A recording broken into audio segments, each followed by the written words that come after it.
Dengan mempelajari Sirah Nabawiyah, maka makin menambah kecintaan kepadanya. Semoga yang subscribe juga dimudahkan jalannya menuju surga.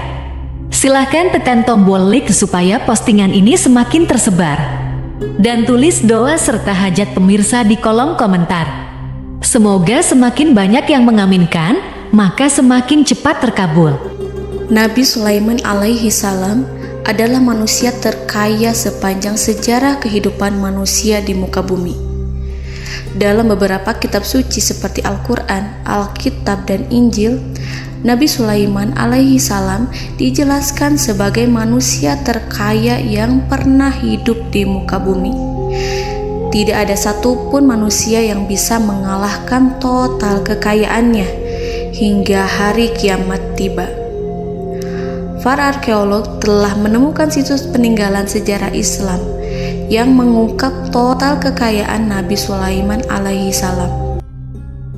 Erez bin Yosef, seorang profesor sekaligus peneliti, ia menyatakan bahwa 3.000 tahun yang lalu Nabi Sulaiman alaihi salam diperkirakan memiliki kekayaan senilai 2,2 triliun US dollar. Dan apabila dikonversikan dengan nilai mata uang dolar hari ini, jika dirupiahkan, maka nilainya setara dengan 32.891.870 triliun rupiah. Profesor itu juga menjelaskan bahwa kekayaan Nabi Sulaiman alaihi salam berasal dari dua sumber, yakni istana kerajaan dan tambang tembaga. Nilai itu berkali-kali lipat lebih banyak dari total kekayaan negara Indonesia yang hanya mencapai 11.454 triliun per 30 Desember 2021. Nabi Sulaiman alaihi salam memiliki beberapa mukjizat. Di antaranya adalah dapat berbicara dengan bahasa binatang. Beliau dapat memerintah mereka untuk melakukan sesuatu. Beliau juga dapat mengendalikan besar kecilnya tekanan angin dan dapat mengatur ke arah mana angin akan berhembus. Sehingga dengan itu Nabi Sulaiman dapat memanfaatkan angin sebagai kendaraannya dan juga kendaraan tentaranya. Nabi Sulaiman juga bisa melunakkan besi dan membentuknya menjadi pakaian perang yang anti tusukan senjata tajam. Nabi Sulaiman juga memimpin para jin. Mereka tunduk dan patuh pada perintah Nabi Sulaiman alaihi salam. Tidak hanya setan, iblis laknatullah yang merupakan makhluk pembangkang dapat dibuat tunduk bertekuk lutut pada perintah-perintah Nabi Sulaiman. Nabi Sulaiman bisa melakukan teleportasi, yaitu berpindah dari suatu tempat ke tempat yang lain dalam waktu singkat. Peristiwa itu dibuktikan dengan pemindahan singgasana Ratu Balqis atas perintah Nabi Sulaiman. Nabi Sulaiman dikenal sebagai raja yang adil dan bijaksana. Nabi Sulaiman diberkahi kecerdasan yang luar biasa untuk menyatu padukan segenap kekuatan yang Allah berikan kepadanya. Ia mengelola dan membawa kerajaannya menjadi kekuatan raksasa yang tak terkalahkan di masanya dengan segenap kemampuan yang dimilikinya. Tentara Nabi Sulaiman adalah tentara terkuat di bumi tanpa ada yang menandingi. Pertanyaan mendasar yang muncul kali ini adalah dari mana sumber kekayaan dan kekuatan Nabi Sulaiman alaihi salam? Untuk mendapat jawaban dari pertanyaan itu, simak video ini sampai akhir. Sebelum itu, mari bantu channel ini terus berkembang dengan cara subscribe dan nyalakan tanda loncengnya. Berikan komentar yang positif dan berikan like serta share video ini. Bismillahirrahmanirrahim. Sungguh kami benar-benar telah menganugerahkan ilmu kepada Daud dan Sulaiman. Keduanya berkata, segala puji bagi Allah yang melebihkan kami dari kebanyakan hamba-hambanya yang mukmin. Sulaiman telah mewarisi Daud dan dia berkata, wahai manusia, kami telah diajari untuk memahami bahasa burung dan kami dianugerahi segala sesuatu. Sesungguhnya semua ini benar-benar karunia yang nyata. Quran Surat An-Naml ayat 15-16. Saudara-saudaraku yang dirahmati Allah, pada ayat di atas disebutkan bahwa Sulaiman telah mewarisi Daud. Nabi Sulaiman mewarisi Nabi Daud dalam sisi kenabian dan kekuasaan, bukan mewarisi harta, karena para nabi tidak mewariskan harta. Sebab sepeninggalan mereka, harta para nabi menjadi sedekah bagi orang-orang yang ada di sekitarnya, yaitu orang-orang fakir dan orang-orang yang membutuhkan. Dan harta para nabi tidak dikhususkan bagi kalangan keluarganya. Rasulullah Shallallahu Alaihi Wasallam bersabda, "Kami para nabi tidak mewariskan." Nabi Sulaiman mewarisi kenabian dari Nabi Daud. Ini adalah hal yang jelas. Allah telah memilihnya sebagai nabi dari Bani Israel. Begitu juga Allah telah memberinya kekuasaan kerajaan sehingga ia menjadi pemimpin Bani Israel. Barangkali sesuatu yang paling penting yang diwarisi oleh Nabi Sulaiman dari Nabi Daud adalah tradisi militer. Kemajuan militer yang dahsyat telah berpindah kepada Nabi Sulaiman. Nabi Daud sebenarnya adalah seorang pengembala kambing yang sangat miskin, tetapi seiring dengan perjalanan waktu, ia menjadi komandan pasukan tiada tanding. Nabi Daud alaihi salam mengetahui bahwa kekuatan hakiki yang mengatur alam semesta adalah kekuatan Allah. Ketika Nabi Daud mengelurkan tangannya dan memegang potongan batu, lalu beliau melemparkannya dengan ketepel ke arah Jalut, kepala Jalut retak dan ambruk menghantam tanah. Ini sebagai bentuk demonstrasi kekuatan darinya. Kehadiran Nabi Daud mengubah pasukan Bani Israel, di mana mereka sebelumnya lari jika berhadapan dengan musuh. Maka kini keberadaan mereka mulai diperhitungkan di masa hidupnya. Nabi Daud mengalami peperangan yang sangat banyak, tapi Al-Quran tidak menceritakan secara terperinci. Hal itu dikarenakan karena Al-Quran adalah kitab dakwah di jalan Allah, bukan kitab sejarah. Al-Quran hanya menceritakan di dalam Al-Quran surat Shad ayat 20, "Dan kami kuatkan kerajaannya, kerajaan Daud." Ayat tersebut berarti bahwa Nabi Daud belum terkalahkan dalam peperangan yang diikutinya. Di samping dukungan yang Allah berikan kepadanya, juga pasukan dan rakyatnya, di mana mereka adalah orang-orang yang bertauhid, menyerahkan diri kepada Allah. Allah Subhanahu wa Ta'ala mengajarkan kepada Nabi Daud hal-hal yang menjadikan pasukannya memiliki keistimewaan yang dengannya mereka dapat mengalahkan pasukan-pasukan lain, pasukan-pasukan besar yang ada di bumi pada saat itu. Allah Subhanahu wa Ta'ala berfirman dalam surat Saba ayat 10, "Dan kami telah melunakkan besi untuknya." Baju besi mungkin akan menjadi masalah dalam benak kita. Ketika orang-orang yang berperang, baju besi cukup mengganggu gerakan mereka. Kita bisa membayangkan ketika ada dua orang berperang, salah satu dapat bergerak bebas, sementara yang lainnya tidak leluasa bergerak karena tertahan dengan pakaiannya.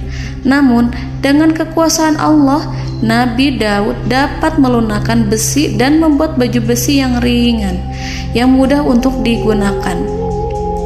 Ini adalah kemajuan penting yang Allah berikan kepada Nabi Daud dan tentaranya. Kemajuan itu kemudian diajarkan, diwariskan dan dimiliki oleh Nabi Sulaiman alaihi salam. Nabi Sulaiman memiliki pasukan dahsyat yang melebihi pasukan manapun di bumi saat itu, atau bahkan mungkin saat ini. Bahkan Allah menambahkan karunia-Nya kepada Nabi Sulaiman yang disebutkan dalam Al-Quran surat An-Naml ayat 16. Dan Sulaiman telah mewarisi Daud, dan dia berkata, "Wahai manusia, kami telah diberi pengertian tentang suara burung, dan kami diberi segala sesuatu. Sesungguhnya ini benar-benar suatu karunia yang nyata." Saudara-saudaraku yang dirahmati Allah, pada suatu hari Nabi Sulaiman alaihi salam menengadahkan tangannya dan berdoa kepada Allah Subhanahu wa ta'ala. Antara hati Nabi dan Allah tidak ada penghalang, tidak ada jarak, tidak ada sekatan waktu, tidak ada satupun dari para nabi yang berdoa kepada Allah kecuali doanya pasti dikabulkan. Doa Nabi Sulaiman alaihi salam direkam dalam Al-Quran surat Shad ayat 35. Nabi Sulaiman berkata, "Ya Tuhanku, ampunilah aku, anugerahkanlah kepadaku kerajaan yang tidak dimiliki oleh seorang pun sesudahku." Nabi Sulaiman menginginkan dari Allah sesuatu kerajaan yang belum pernah diperoleh oleh siapapun setelahnya. Allah Subhanahu wa ta'ala mengabulkan doa Nabi Sulaiman dan memberinya kerajaan tersebut. Nabi Sulaiman mewarisi kekuasaan, kenabian, hikmah ilmu dari Nabi Daud alaihi salam. Orang-orang menyebut Nabi Sulaiman Al-Hakim, Sulaiman yang bijaksana. Kebijaksanaan Nabi Sulaiman tidak terbatas pada keadilannya di tengah-tengah manusia dan juga kasih sayangnya kepada mereka. Namun, kebijaksanaan Nabi Sulaiman juga berlaku di kalangan burung dan binatang lainnya. Nabi Daud juga mengenal bahasa burung, tetapi Nabi Sulaiman dapat berbicara dengan bahasa burung. Bahkan, ia dapat menggantikannya sebagai pembantunya. Ketika Nabi Daud bertasbih di gunung, burung-burung serta binatang buas ikut bertasbih bersamanya. Bahkan angin pun berhenti untuk mendengarkan tasbih itu. Sedangkan Nabi Sulaiman alaihi salam, Allah Subhanahu wa ta'ala memberinya karunia lebih dari itu, di mana binatang-binatang buas tunduk padanya, begitu juga angin dan burung. Saudara-saudaraku yang dirahmati Allah, Nabi Sulaiman alaihi salam mampu mendengarkan bisikan semut yang berbicara kepada sesama mereka. Bahkan ia mampu memerintahkan semut tersebut sehingga semut itu menjadi taat pada perintahnya. Pasukan Nabi Sulaiman memiliki kekuatan yang sangat dahsyat. Belum pernah ada di dunia ini satu pasukan pun yang memiliki kekuatan seperti itu. Kekuatan Nabi Sulaiman berasal dari beberapa kombinasi yang sangat mengagumkan, sehingga karenanya ia tidak dapat tertandingi. Kekuatan itu terdiri dari manusia, binatang-binatang, jin, dan lain sebagainya. Kita mengetahui bahwa jin adalah makhluk Allah dan manusia tidak mampu melihatnya atau menghadirkannya atau meminta pertolongan kepadanya. Sedangkan Nabi Sulaiman telah diberi Allah suatu kemampuan untuk menundukkan jin, memperkerjakan mereka sebagai tentara di tengah-tengah peperangan. Bahkan ia mampu menjadikan mereka sebagai pekerja-pekerja kasar di kerajaannya saat tidak ada peperangan. Oleh sebab itu, ketika ada pasukan lain yang mencoba melawan pasukan Nabi Sulaiman, mustahil mereka akan mendapatkan kemenangan. Bahkan pasukan Nabi Sulaiman diperkuat oleh pasukan burung. Burung di pasukan Nabi Sulaiman memerankan tugas penting, yaitu menjadi agen intelijen. Kita mengetahui bahwa peranan informasi saat peperangan adalah hal yang penting. Dari informasi tersebut, pasukan dapat mengetahui keadaan lawannya. Demikianlah peranan burung pada pasukan Sulaiman. Ia terbang di tengah-tengah musuh. Kemudian, ia kembali kepada Nabi Sulaiman untuk menyampaikan berita tentang keadaan lawannya. Di samping jin dan burung, Allah juga menundukkan angin untuk Nabi Sulaiman. Nabi Sulaiman dapat memerintahkan angin dan ia mampu untuk menaiki angin tersebut. Dalam Al-Quran surat Shad ayat 36-40, Allah Subhanahu wa ta'ala berfirman, "Kami tundukkan kepada angin yang berhembus dengan baik menurut kemana saja yang dikehendaki Sulaiman. Dan kami tundukkan pula kepadanya setan-setan, semuanya ahli bangunan dan penyelam, dan setan yang lain yang terikat dalam belenggu. Inilah anugerah kami, maka berikanlah kepada orang lain atau tahanlah untuk dirimu tanpa perhitungan, dan sesungguhnya dia mempunyai kedudukan yang dekat pada sisi kami dan tempat kembali yang baik." Saudara-saudaraku yang dirahmati Allah, Allah Subhanahu wa Ta'ala juga memberikan kemampuan yang tak seorang pun dari para nabi mendapatkannya, yaitu kemampuan untuk memerintah setan. Setan adalah salah satu bagian dari jin. Ia adalah kelompok yang celaka dari bangsa jin. Kelompok ini sebenarnya tidak mampu dikuasai oleh manusia. Bahkan jin yang soleh tidak dapat mengatur setan. Adapun Nabi Sulaiman, Allah telah memberinya kekuasaan untuk menundukkan setan dan mempekerjakannya, bahkan mengikatnya dengan rantai serta menghukumnya jika ia menentang pada perintahnya. Setan membangun untuk Sulaiman istana-istana, patung-patung dan alat-alat perang.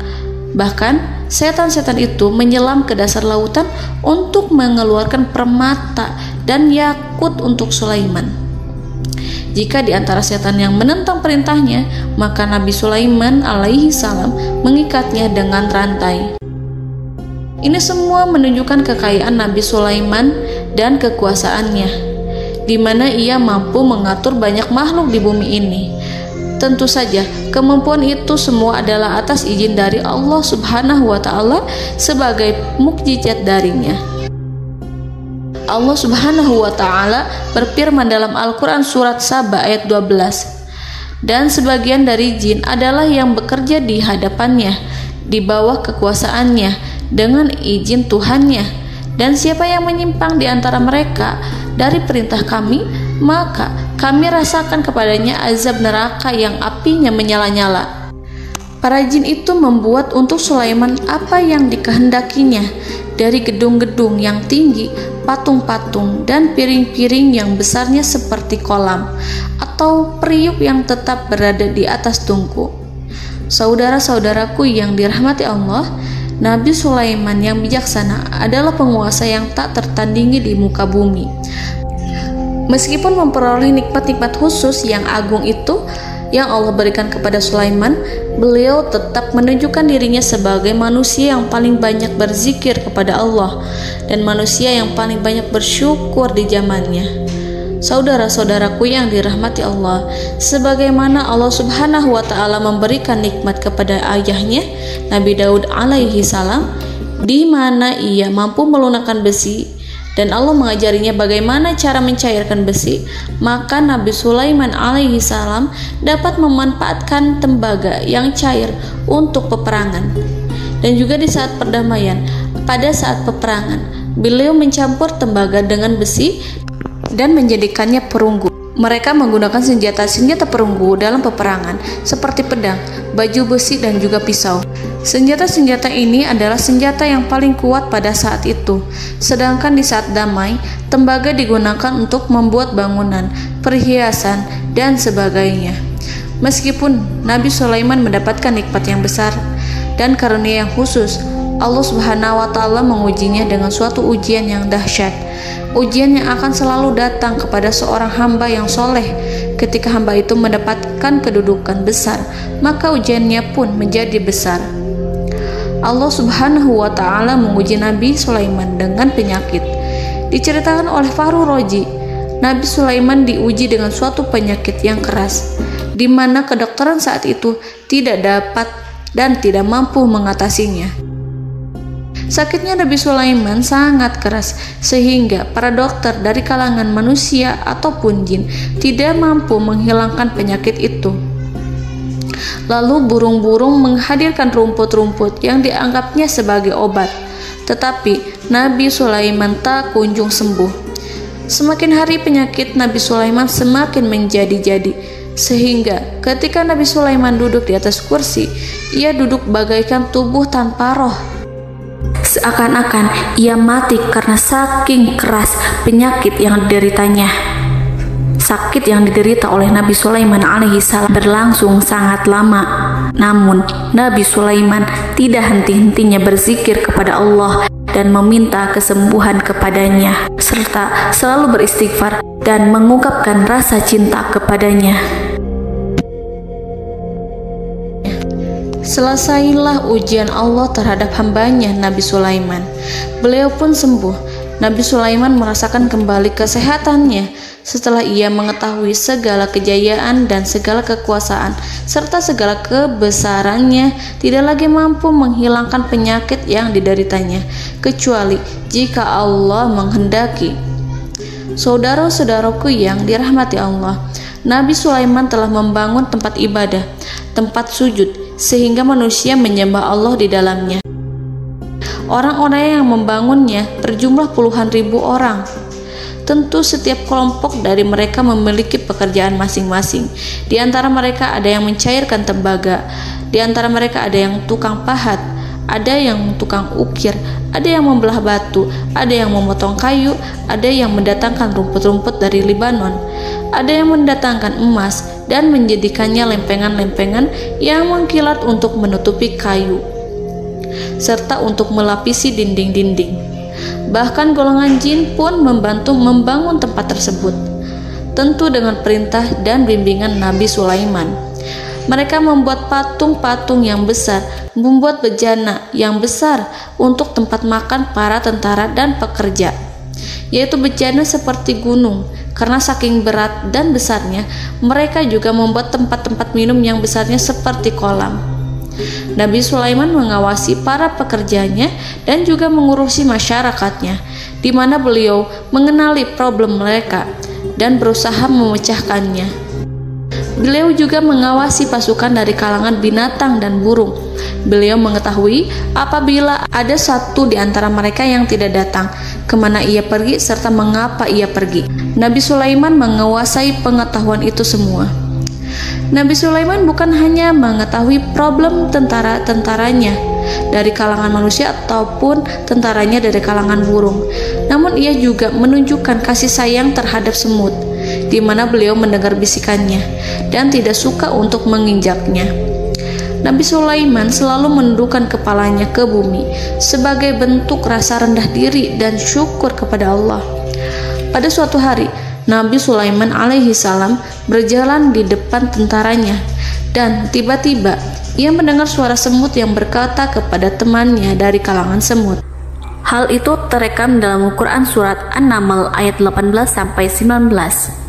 Wahai semut-semut, masuklah ke dalam sarang-sarangmu agar kamu tidak terinjak oleh Sulaiman dan tentaranya, sedangkan mereka tidak menyadarinya. Nabi Sulaiman alaihi salam tersenyum mendengar itu dan ia berdoa, "Ya Allah, ya Tuhanku, berilah aku ilham untuk tetap mensyukuri nikmat-Mu yang telah Engkau anugerahkan kepadaku dan kepada kedua orang ibu bapakku, dan untuk mengerjakan amal soleh yang Kau ridhoi, dan masukkanlah aku ke dalam rahmat-Mu, ke dalam golongan hamba-hamba-Mu yang soleh." Saudara-saudaraku yang dirahmati Allah, meskipun Nabi Sulaiman mendapatkan kekuasaan dan memiliki tentara yang besar, namun beliau menunjukkan kasih sayang terhadap bangsa semut. Beliau mendengarkan bisikannya dan melihat semut yang ada di depannya. Oleh karena itu, tak mungkin baginya untuk menginjak golongan semut itu. Nabi Sulaiman bersyukur kepada Allah telah memberinya nikmat, yaitu nikmat rahmat dan kasih sayang. Di samping itu, Nabi Sulaiman alaihi salam adalah orang paling kaya di dunia. Istananya terbuat dari kayu gaharu yang memiliki wangi harum. Istananya terbuat dari emas yang terkadang dari kristal. Beliau juga memiliki kursi besar yang terbuat dari emas dan permata. Istana Nabi Sulaiman merupakan istana yang paling besar di dunia. Nabi Sulaiman menggunakan pakaian dari emas dan permata. Meskipun demikian, Nabi Sulaiman tetap menunjukkan sebagai hamba yang berserah diri dan rendah diri di hadapan Allah Subhanahu wa Ta'ala. Nabi Sulaiman yang merendahkan diri di hadapan Allah, ia selalu sujud kepada Allah, sebagaimana ayahnya yang selalu bertasbih pada Allah. Nabi Sulaiman selalu melantunkan lagu-lagu cinta ilahi dan hanya memuji Allah Subhanahu wa Ta'ala. Pada suatu hari, Nabi Sulaiman alaihi salam mengeluarkan perintah kepada pasukannya untuk bersiap-siap. Kemudian, Nabi Sulaiman keluar dan memeriksa pasukannya satu demi satu. Kelompok yang pertama adalah kelompok manusia. Nabi Sulaiman memperhatikan kesiapan mereka. Lalu Nabi Sulaiman mengeluarkan perintah-perintah kepada mereka. Kemudian Nabi Sulaiman memeriksa kelompok jin dan menyampaikan perintahnya kepada mereka. Beliau memenjarakan jin yang tampak bermalas-malasan saat bekerja. Lalu beliau memeriksa binatang dan berkata kepada mereka, apakah mereka sudah makan dengan baik? Apakah mereka tidur dengan nyenyak? Apakah ada yang mengadu pada mereka, misalkan karena penyediaan makanan yang tidak layak? Apakah ada di sana yang sakit dan lain sebagainya? Ketika Nabi Sulaiman merasa puas dengan semuanya, Nabi Sulaiman memasuki tenda tempat berkumpulnya para burung. Nabi Sulaiman alaihi salam kemudian memasuki tenda tersebut, mengamati keadaan di sekitarnya, sehingga beliau mengetahui bahwa ada satu burung yang tidak hadir, yaitu burung hudhud. Mengapa aku tidak melihat burung hudhud? Burung-burung yang lain tampak terdiam sebagai penghormatan, dan mereka mendengarkan apa yang akan dikatakan pemimpin mereka. Nabi Sulaiman mengarahkan pandangannya pada semua burung dan tidak menemukan burung hudhud di antara mereka. Tak seekor burung pun yang mengetahui keberadaannya. Burung hudhud absen pada apel wajib kali ini. Nabi Sulaiman mulai menampakkan kemarahannya. Tiba-tiba, seekor burung kecil memberanikan diri untuk berkata kepada Nabi Sulaiman, "Wahai Nabi yang mulia, seharusnya hudhud ada bersamaku kemarin untuk melaksanakan tugas penyelidikan. Ia adalah pemimpin misi itu. Namun, burung hudhud belum datang. Oleh karena itu, aku tidak pergi bersamanya." Burung itu tampak gemetar. Nabi Sulaiman mengetahui bahwa hudhud tidak hadir dan tak seorang pun mengetahui kemana ia pergi. Burung hudhud pergi tanpa izin terlebih dahulu.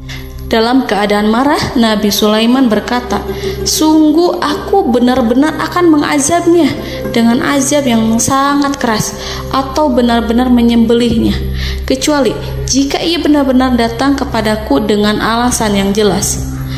Kawanan burung-burung mengetahui bahwa Nabi Sulaiman sedang marah dan telah menetapkan untuk menyiksa burung hudhud atau menyembelihnya atau justru memaafkannya dengan syarat ia datang dengan membawa alasan yang dapat menyelamatkannya, atau dengan kata lain, burung hudhud dapat memastikan bahwa ia melaksanakan tugas yang penting. Nabi Sulaiman menunjukkan kemarahan yang besar sehingga siapapun akan merasa takut kepada Nabi Sulaiman yang marah. Nabi Sulaiman kemudian pergi dari tempat burung tersebut. Nabi Sulaiman masih memikirkan keadaan burung hudhud.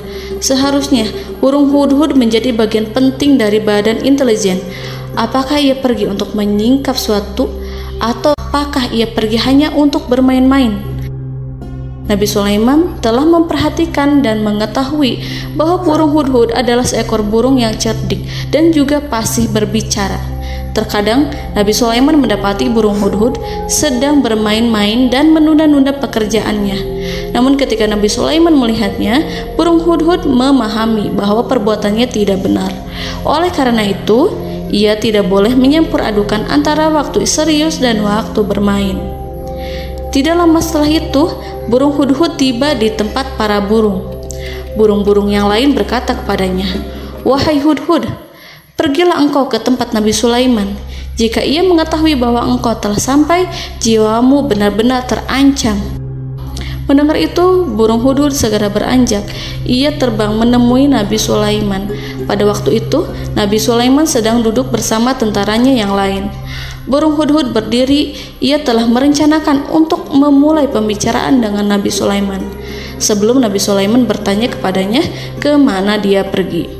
Ini sebagai bukti bahwa hudhud telah melaksanakan suatu tugas yang penting. Dalam Al-Quran Surat An-Naml ayat 22, burung hudhud berbicara, "Aku telah mengetahui sesuatu yang kamu belum mengetahuinya, dan kubawa kepadamu dari negeri Saba suatu berita penting yang diyakini seakan-akan burung hudhud hendak berkata, 'Aku adalah hudhud yang miskin, tapi aku mengetahui apa yang tidak engkau ketahui, dan aku telah datang kepadamu dari kerajaan Saba dengan membawa berita yang sangat penting.'" Nabi Sulaiman tampak terdiam menunggu hudhud menyelesaikan kisahnya. Dalam surat An-Naml ayat 23-24, burung hudhud berkata, Sesungguhnya aku menjumpai seorang wanita yang memerintah mereka. Dia dianugerahi segala sesuatu serta mempunyai singgasana yang besar. Aku mendapati dia dan kaumnya menyembah matahari selain Allah. Dan setan-setan telah menjadikan mereka memandang indah perbuatan-perbuatan mereka, lalu menghalangi mereka dari jalan Allah, sehingga mereka tidak mendapat petunjuk. Burung hudhud diam. Nabi Sulaiman merasa bahwa hudhud menunjukkan kepasihan lisannya. Nabi Sulaiman berkata dalam Quran surat An-Naml ayat 27 sambil menunjukkan senyum manisnya. Nabi Sulaiman berkata, "Akan kami lihat apakah kamu benar wahai hudhud, ataukah kamu termasuk orang-orang yang berdusta." Seakan-akan burung hudhud ingin mengatakan, "Aku tidak berbohong, wahai Nabi yang mulia." Namun diamnya Sulaiman membuat takut sehingga burung hudhud terdiam. Nabi Sulaiman terdiam karena berpikir, lalu ia memutuskan sesuatu setelah itu. Beliau melihat kepada lainnya dan meminta secari kertas. Nabi Sulaiman menulis surat singkat dan menyerahkannya kepada hudhud serta memerintahkan kepadanya seperti yang dikatakan dalam Quran surat An-Naml ayat 28. "Pergilah dengan membawa suratku ini, lalu jatuhkanlah kepada mereka, kemudian berpalinglah dari mereka, lalu perhatikanlah apa yang mereka bicarakan." Al-Quranul Karim hanya menceritakan dalam Quran surat An-Naml bagaimana perginya hudhud dan bagaimana ia menyerahkan surat itu. Lalu Al-Quran langsung menyebut keadaan kerajaan Balqis yang saat itu sedang membaca surat di depan para pembesar kerajaan dan para menterinya. Dalam Al-Quran surat An-Naml ayat 29-31 berkatalah Balqis, "Wahai pembesar-pembesar, sesungguhnya telah dijatuhkan kepadaku sebuah surat yang mulia. Sesungguhnya surat ini dari Sulaiman, dan sesungguhnya isinya dengan menyebut nama Allah yang Maha Pengasih lagi Maha Penyayang, bahwa janganlah kalian berlaku sombong terhadapku, dan datanglah kepadaku sebagai orang yang berserah diri." Saudara-saudaraku yang dirahmati Allah, dalam surat tersebut Nabi Sulaiman menyebutkan supaya mereka menyerahkan diri dan tunduk kepada perintah Nabi Sulaiman. Nabi Sulaiman memerintahkan agar mereka meninggalkan penyembahan terhadap matahari. Nabi Sulaiman tidak mempersoalkan akidah mereka dan tidak memuaskan mereka dengan apapun. Nabi Sulaiman hanya memerintahkan bahwa ia berada di atas kebenaran. Bukankah ia didukung kekuatan yang berlandaskan keyakinan yang dimilikinya? Nabi Sulaiman hanya memerintahkan mereka agar tunduk dan patuh kepadanya. Ratu Sabak menyampaikan surat tersebut di tengah-tengah kaumnya. Dalam Quran surat An-Naml ayat 32 dijelaskan, "Dan berkatalah Balqis, wahai para pembesar, berilah aku pertimbangan dalam urusanku ini. Aku tidak pernah memutuskan sesuatu persoalan sebelum kamu berada dalam majelisku." Saudara-saudaraku yang dirahmati Allah, para pembesar istana Balqis menentang surat tersebut. Isi surat itu membangkitkan kesombongan kaum Sabak, di mana mereka merasa lebih kuat. Mereka mengetahui bahwa di sana ada seorang yang mencoba menentang mereka dan mengisyaratkan peperangan kepada mereka. Lalu ia meminta kepada mereka untuk memenuhi syarat-syaratnya sebelum terjadinya peperangan dan kekalahan. Dalam surat An-Naml ayat 33, mereka menjawab, "Kita adalah orang-orang yang memiliki kekuatan dan juga memiliki keberanian yang sangat besar dalam peperangan. Dan keputusan berada di tanganmu, wahai rajaku. Maka pertimbangkanlah apa yang akan kamu perintahkan." Saudara-saudaraku yang dirahmati Allah, para pembesar kaum Sabak seakan ingin berkata, "Kita siap untuk melaksanakan perang." Tampaknya ratu itu memiliki kebijakan yang lebih baik dari pembesar kaumnya. Surat Sulaiman itu membuatnya berpikir lebih jernih dan lebih berhati-hati. Ia berusaha sebisa mungkin menghindari peperangan. Ratu itu berpikir dalam tempo yang lama. Nama Sulaiman tidak diketahuinya dan ia pun belum pernah mendengarnya. Oleh karena itu, Ratu kaum Sabak tidak mampu mengetahui dan mendeteksi seberapa besar kekuatan Nabi Sulaiman. boleh jadi Nabi Sulaiman memiliki kekuatan yang dahsyat sehingga ia mampu memerangi kekuasaannya dan mengalahkannya. Kemudian ratu memperhatikan apa yang ada di sekelilingnya. Ia melihat kemajuan masyarakatnya dan juga kekayaannya. Barangkali ia mengira bahwa Nabi Sulaiman iri terhadap kemajuan dan kekayaannya itu, sehingga Nabi Sulaiman ingin menyerangnya. Setelah mempertimbangkan isi surat Nabi Sulaiman dengan cermat, Ratu Saba memilih untuk tidak bersikap ceroboh dan bodoh. Ratu lebih suka untuk menggunakan bahasa kelembutan. Ia mengirim kepada Nabi Sulaiman suatu hadiah yang besar. Ratu mengira bahwa Nabi Sulaiman seorang yang ambisius, yang boleh jadi ia telah mendengar tentang kekayaan kerajaan Saba. Para utusan pergi dengan membawa hadiah dari Ratu Saba. Ratu berharap agar mereka dapat memasuki kerajaan Nabi Sulaiman dan akan mengetahui kondisi kerajaannya. Saat mereka pulang, Ratu ingin mendengar secara langsung dari mereka tentang bagaimana keadaan kaum Nabi Sulaiman dan pasukannya. Setelah mendapatkan informasi yang cukup, maka Ratu Balqis dapat membuat sesuatu keputusan yang tepat. Ratu menyembunyikan apa yang terlintas dalam pikirannya, lalu ia berbicara kepada pembesar istananya bahwa ia dapat menyingkap niat jahat Raja Sulaiman melalui cara mengirimkan hadiah kepadanya. Ratu lebih memilih cara tersebut dan menunggu reaksi dari Nabi Sulaiman. Ratu berhasil memuaskan para pembesar istana, dan untuk sementara ia menghilangkan ide untuk berperang. Karena para raja jika menyerang suatu desa, maka pemimpin desa tersebut adalah orang yang paling banyak mendapatkan kehinaan. Akhirnya, para pembesar kaumnya merasa puas dengan pikiran Ratu Balqis.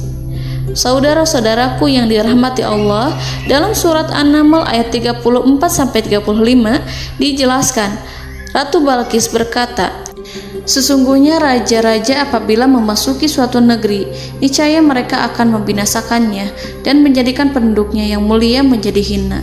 Dan demikian pula lah yang akan mereka perbuat. Dan sesungguhnya aku akan mengirim utusan kepada mereka dengan membawa hadiah, dan aku akan menunggu apa yang akan dibawa kembali oleh utusan itu." Kemudian sampailah hadiah dari Ratu Balqis kepada Nabi Sulaiman. Para intelijen Nabi Sulaiman memberitahunya bahwa utusan Balqis datang dengan membawa hadiah. Nabi Sulaiman langsung mengetahui bahwa Ratu Balqis itu sengaja mengirim orang-orangnya untuk mengetahui atau untuk mendapatkan informasi tentang kekuatannya. Lalu setelah itu ia akan mengambil keputusan atau mengambil sikap kepada kerajaan Sulaiman. Nabi Sulaiman segera memanggil semua pasukannya untuk berkumpul. Utusan Balqis segera memasuki istana Nabi yang dipenuhi dengan pasukan yang besar bersenjata. Melihat itu, utusan Ratu Balqis tercengang dan terkejut ketika mereka melihat kekayaan yang mereka bawa tidak ada apa-apanya dibandingkan dengan kerajaan Nabi Sulaiman. Hadiah mereka tampak tidak berarti. Emas yang mereka bawa tampak tidak memiliki makna saat mereka memasuki istana Nabi Sulaiman yang terbuat dari kayu-kayu pohon gaharu yang mengeluarkan bau yang harum serta dihiasi dengan emas permata. Para utusan Ratu Balqis berdiri bersama Nabi Sulaiman dan menyaksikan bagaimana Nabi Sulaiman mengendalikan pasukannya. Kemudian mereka mulai berpikir tentang kekuatan dan kualitas pasukan Nabi Sulaiman. Betapa kagetnya mereka ketika melihat di tengah-tengah pasukan itu terdapat singa, burung, dan tentara dari kalangan manusia yang mampu terbang. Mereka pun sadar bahwa mereka di hadapan pasukan yang tiada tandingannya. Selesailah demonstrasi pasukan Nabi Sulaiman. Kemudian para utusan ratu dipersilahkan maju ke tempat hidangan makanan. Para utusan itu sangat terkejut ketika melihat berbagai macam makanan dari penjuru dunia ada di depannya. Dan di antara makanan itu terdapat pula makanan yang biasa ditemukan di negeri mereka. Tetapi mereka melihat bahwa makanan itu memiliki rasa yang lebih istimewa. Selain itu, piring-piring yang ada di depan mereka terbuat dari emas dan mereka dilayani oleh laki-laki yang berhias dengan emas. Di meja makan itu terdapat burung, ikan laut, dan berbagai macam daging yang mereka tidak mampu lagi membedakan daging apa itu. Nabi Sulaiman tidak makan bersama mereka, tapi beliau makan dengan menggunakan piring yang terbuat dari kayu. Beliau memakan roti yang kering yang dicampur dengan minyak. Inilah makanan yang dipilih Nabi Sulaiman. Makan bersama mereka dalam keadaan diam, mereka merasa kehadiran Nabi Sulaiman menciptakan suatu wibawa yang luar biasa. Selesai perjamuan itu, lalu dengan sangat malu mereka menyerahkan hadiah dari Ratu Balqis kepada Nabi Sulaiman. Hadiah itu berupa emas yang bagi mereka hadiah itu sangat bernilai tinggi. Tapi di sini hadiah itu tampak kecil di hadapan kekayaan Nabi Sulaiman yang sangat mengagumkan. Nabi Sulaiman memperhatikan hadiah dari Ratu Balqis itu dan berkata dalam Quran surat An-Naml ayat 36, "Maka apa yang diberikan Allah kepadaku lebih baik daripada apa yang diberikannya kepadamu, tetapi kamu merasa bangga dengan hadiahmu." Saudara-saudaraku, Raja Sulaiman menyingkap dengan kata-katanya yang singkat itu penolakannya terhadap hadiah mereka. Ia memberitahu utusan itu bahwa ia tidak menerima hadiah tersebut. Ia tidak merasa puas dengan hadiah itu. Yang membuatnya puas hanyalah, janganlah kalian berlaku sombong terhadapku dan datanglah kepadaku sebagai orang-orang yang berserah diri. Lalu Nabi Sulaiman berkata kepada mereka dengan pelan. Hal itu diabadikan dalam Al-Quran surat An-Naml ayat 37. "Kembalilah kepada mereka, sungguh kami akan mendatangi mereka dengan bala tentara yang mereka tidak kuasa melawannya. Dan pasti kami akan mengusir mereka dari negara itu, yaitu negeri Saba, dengan terhina. Dan mereka akan menjadi tawanan-tawanan yang hina." Saudara-saudaraku yang dirahmati Allah, Nabi Sulaiman kemudian meninggalkan para utusan ratu setelah terlebih dahulu mengancam mereka. Para utusan itu berharap agar Nabi Sulaiman mau menunggu kunjungan Ratu Balqis yang akan membawa misi perdamaian. Akhirnya, sampailah para utusan Ratu Balqis ke negeri Saba. Mereka segera menuju istana sang ratu. Mereka memberitahu bahwa negeri mereka ada di ujung tanduk. Mereka menceritakan kepada ratu tentang kekuatan Nabi Sulaiman dan tidak mungkin bagi mereka mampu melawannya. Mereka meyakinkan Ratu Balqis bahwa ia harus mengunjunginya dan melihat sendiri bagaimana kebesaran kerajaan Nabi Sulaiman. Kemudian Ratu Balqis menyiapkan dirinya untuk pergi menuju kerajaan Nabi Sulaiman. Nabi Sulaiman duduk di kursi kerajaan di tengah-tengah para pembesarnya dan para menterinya, serta para komandan pasukannya. Beliau berpikir tentang sosok Balqis. Nabi Sulaiman mengetahui bahwa Balqis menuju tempatnya. Balqis dikelilingi rasa takut. Nabi Sulaiman berpikir sejenak tentang bagaimana matahari disembah. Ia memikirkan bagaimana informasi yang diterima oleh intelijennya tentang kemajuan kerajaan Balqis dalam bidang kesenian dan ilmu pengetahuan. Nabi Sulaiman bertanya kepada dirinya sendiri, apakah kemajuan menjadi penghalang untuk mengetahui kebenaran? Apakah ratu itu senang dengan kekuatan yang dicapainya? Dan ia membayangkan bahwa kekuatannya adalah segalanya. Dengan kemajuan yang dimilikinya, Nabi Sulaiman ingin membuat kejutan agar ratu mengetahui bahwa Islam yang diyakini oleh Nabi Sulaiman adalah satu-satunya yang mampu mendatangkan kemajuan dan kekuatan yang hakiki, sehingga ia dapat membandingkan antara keyakinannya dalam menyembah matahari beserta kemajuan yang dicapainya dengan keyakinan Nabi Sulaiman beserta kemajuan yang diraihnya. Saudara-saudaraku yang dirahmati Allah, para mata-mata Nabi Sulaiman telah memberitahunya bahwa hal yang sangat disegani dan dikagumi oleh kaum Balqis adalah kerajaan Saba, yaitu singgasana Ratu Balqis. Singgasana itu terbuat dari emas dan batu delima. Singgasana tersebut dijaga oleh penjaga yang sangat disiplin, di mana mereka tidak pernah lalai sedikit pun. Oleh karena itu, sangat tepat apabila Nabi Sulaiman menghadirkan singgasananya di sini, di kerajaannya. sehingga ketika ratu tiba, maka ia dapat duduk di atasnya. Nabi Sulaiman ingin membuat kejutan kepadanya dan menunjukkan bahwa kemampuannya tersebut yang berlandaskan pada keislaman. Nabi Sulaiman melakukan yang demikian itu dengan harapan agar si ratu tunduk kepadanya. Ide itu terlintas dalam diri Nabi Sulaiman. Lalu ia mengangkat kepalanya dan menoleh kepada anak buahnya.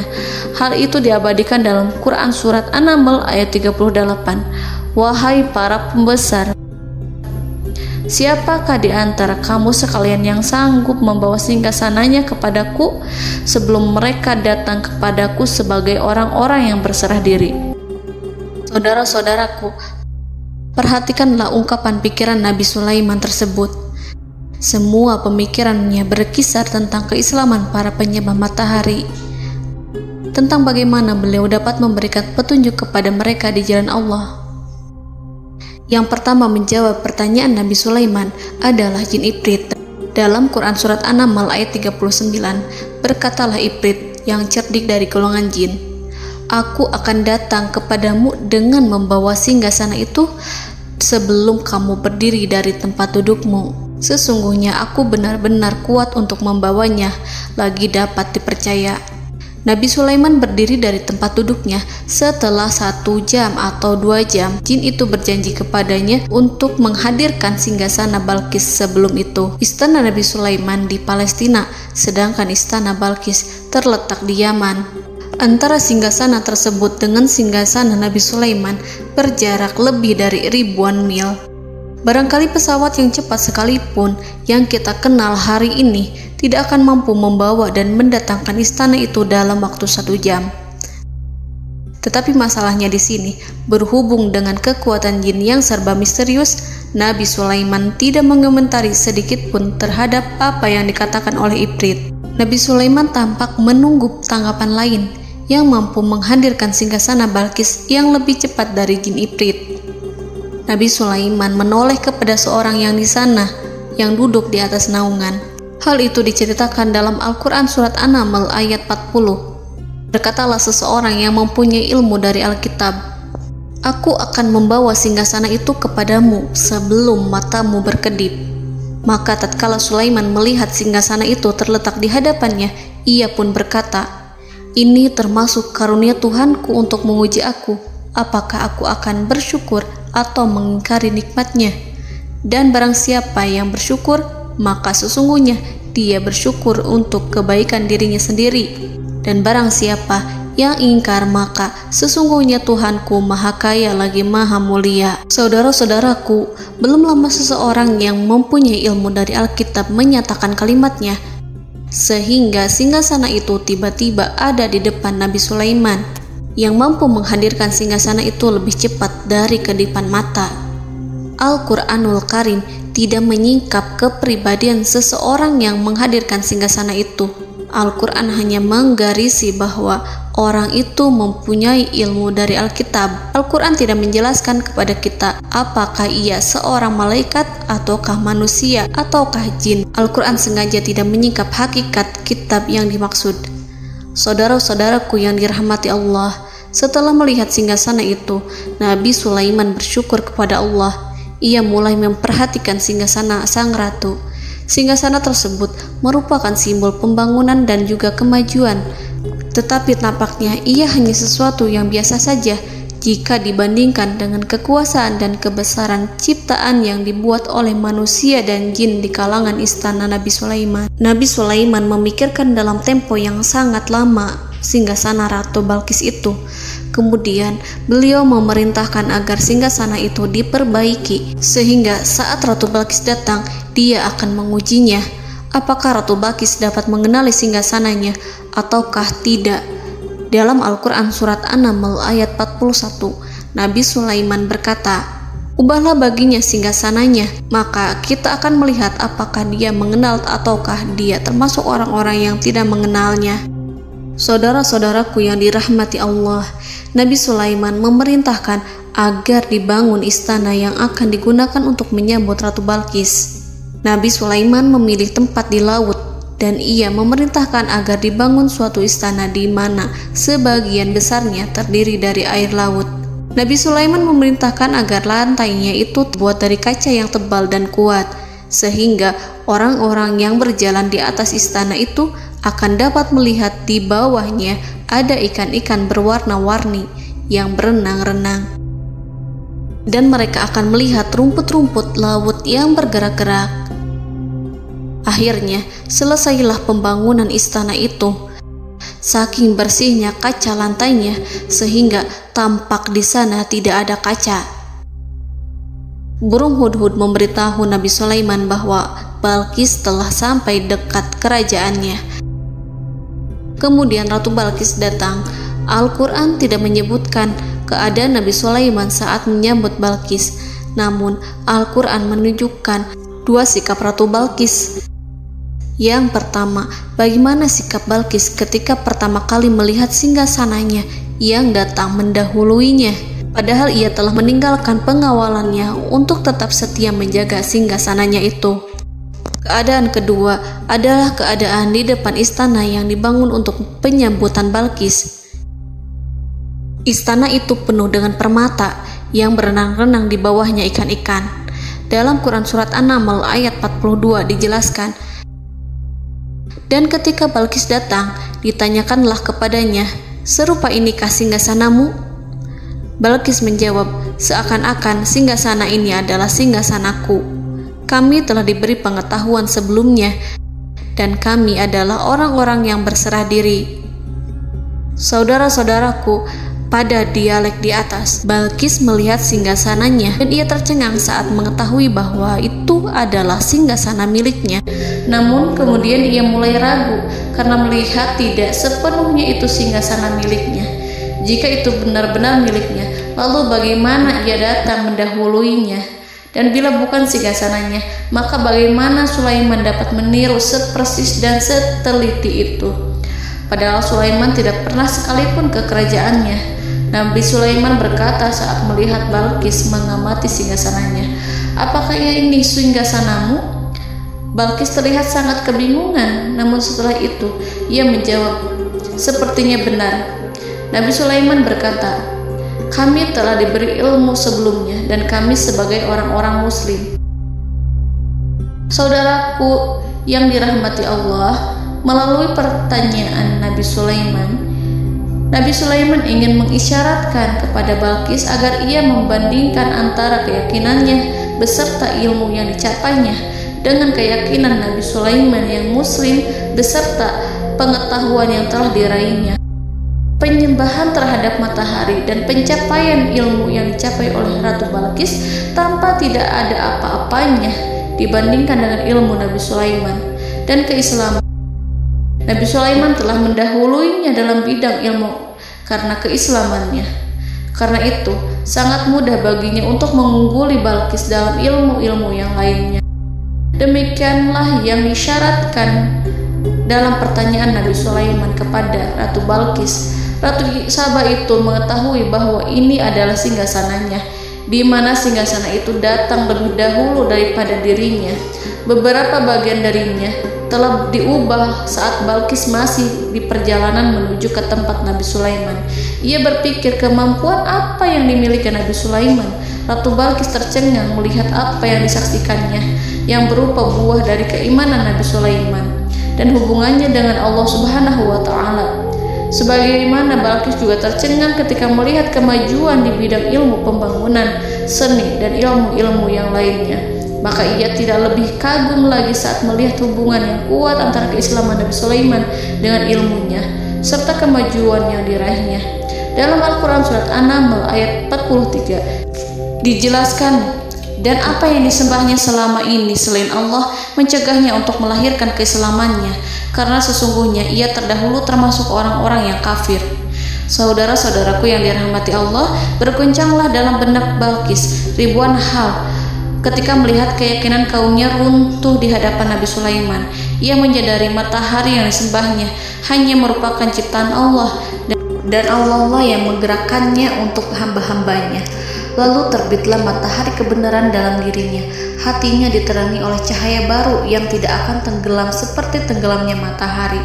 Masa keislamannya hanya menunggu waktu. Ratu Balqis memilih waktu yang tepat untuk mengumumkan keislamannya.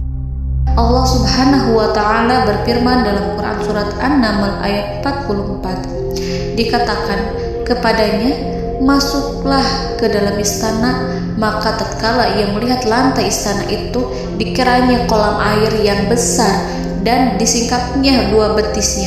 Berkatalah Sulaiman, sesungguhnya ia adalah istana licin yang terbuat dari kaca. Berkatalah Balqis, wahai Tuhanku, sesungguhnya aku telah berbuat zalim terhadap diriku dan aku berserah diri bersama Sulaiman kepada Allah Tuhan semesta alam. Saudara-saudaraku yang dirahmati Allah, dikatakan kepada Balqis, masuklah ke dalam istana. Ketika ia masuk, maka ia tidak menyaksikan adanya kaca, tetapi ia melihat air, sehingga ia mengira akan bersinggungan dengan air. Lalu ia menyingkapkan sedikit bajunya agar bajunya itu tidak basah. Nabi Sulaiman mengingatkannya tanpa melihatnya agar ia tidak khawatir terhadap pakaiannya, karena pakaiannya tidak akan basah sebab di sana tidak ada air. Itu sekedar kaca yang halus, yang saking halusnya sehingga ia tidak tampak. Pada kesempatan itulah Balqis mengumumkan keislamannya yang mengakui kelalimannya, dan ia menyatakan menyerahkan diri kepada Nabi Sulaiman dan kepada Allah Tuhan semesta alam. Lalu kaumnya pun mengikutinya dan mereka memeluk Islam. Balqis menyadari ia berhadapan dengan penguasa yang terbesar di bumi dan Nabi Allah yang mulia. Untuk pertama kalinya, wajah Sulaiman tampak dihiasi dengan senyuman yang menunjukkan kepuasannya sejak Balqis mengunjunginya. Demikianlah Nabi Sulaiman mewujudkan kejayaannya yang hakiki dan menyebarkan cahaya Islam di muka bumi. Saudara-saudaraku, Al-Quran tidak menyebutkan kisah Balqis setelah keislamannya. Para ahli tafsir mengatakan bahwa ia menikah dengan Nabi Sulaiman. Selain itu, ada yang mengatakan bahwa ia menikah dengan salah satu orang dekat Nabi Sulaiman. Ada juga yang mengatakan bahwa sebagian Raja Habasyah adalah keturunan dari buah perkawinan ini. Wallahu a'lam bishawab. Saudara-saudaraku yang dirahmati Allah, Nabi Sulaiman hidup di tengah-tengah kejayaan dan kemuliaan di bumi. Kemudian Allah menetapkan kematian untuknya, sebagaimana kehidupan Sulaiman berada di puncak kemuliaan dan kejayaan yang penuh dengan keajaiban yang luar biasa, maka kematiannya pun merupakan tanda-tanda kebesaran Allah yang penuh dengan keajaiban. Demikianlah bahwa kematiannya sesuai dengan kehidupannya, sesuai dengan kejayaannya. Allah berfirman tentang kematian Sulaiman di dalam Al-Quran Surat Saba ayat 14. Maka tatkala kami telah menetapkan kematian Nabi Sulaiman, tidak ada yang menunjukkan kepada mereka kematiannya itu kecuali rayap yang memakan tongkatnya. Maka tatkala ia telah tersungkur, tahulah jin bahwa kalau sekiranya mereka mengetahui yang gaib, tentulah mereka tidak akan tetap dalam siksa yang menghinakan. Saudara-saudaraku, kemampuan Nabi Sulaiman untuk menundukkan jin dan mempekerjakan mereka serta hubungan mereka dengan semua itu menimbulkan fitnah di tengah-tengah manusia dalam hal tertentu. Kematian Nabi Sulaiman merupakan batasan jawaban terhadap fitnah ini. Kami tidak mengetahui siapa yang mengklaim bahwa jin mengetahui hal yang gaib. Apakah itu setan yang terkutuk, atau jin yang bodoh, atau manusia yang tertipu? Kami tidak mengetahui siapa yang bertanggung jawab terhadap tersebarnya isu yang keliru ini. Yang kita ketahui adalah bahwa hal tersebut adalah mempengaruhi sebagian manusia dan jin. Barangkali manusia berkata kepada diri mereka, selama jin melakukan perbuatan yang luar biasa ini, maka apa gerangan yang menjadikan mereka tidak mengetahui hal yang gaib itu? Manusia itu lupa bahwa kunci kegaiban berada di tangan Allah. Masalah ilmu gaib tidak akan mampu dikuasai oleh jin dan manusia. Hanya Dia yang mengetahuinya, dan manusia diberitahu hanya sedikit sekali. Saudara-saudaraku yang dirahmati Allah, seakan-akan Allah telah merencanakan bahwa kematian Sulaiman bertujuan untuk menghancurkan pemikiran itu, yaitu pemikiran bahwa jin mengetahui hal-hal yang gaib. Jin bekerja untuk Nabi Sulaiman selama beliau hidup, dan tatkala beliau meninggal, maka tugas mereka menjadi bebas. Nabi Sulaiman meninggal tanpa diketahui oleh jin, sehingga mereka tetap bekerja untuk mereka, tetap mengabdi kepada Sulaiman. Seandainya mereka mengetahui hal yang gaib, niscaya mereka tidak akan meneruskan pekerjaan mereka. Saudara-saudaraku, pada suatu hari Nabi Sulaiman memasuki mihrabnya untuk itikaf ibadah dan beribadah kepada Allah. Tak seorang pun yang berani mengganggu khalwatnya. Mihrab Sulaiman terletak di puncak gunung dan dindingnya terbuat dari permata. Pada suatu hari, Nabi Sulaiman duduk bersandar pada tongkatnya dan ia tampak tenggelam dalam tafakur. Beliau berzikir pada Allah hingga rasa kantuk menguasainya. Lalu setelah itu malaikat maut menemuinya. Nabi Sulaiman pun meninggal. Beliau bersandar kepada tongkatnya. Jin melihatnya dan mengira bahwa beliau sedang sholat, sehingga mereka pun terus melanjutkan pekerjaannya. Berlalulah hari demi hari yang panjang. Datanglah rayap, yaitu semut kecil yang memakan kayu. Hewan itu mulai memakan tongkat Nabi Sulaiman.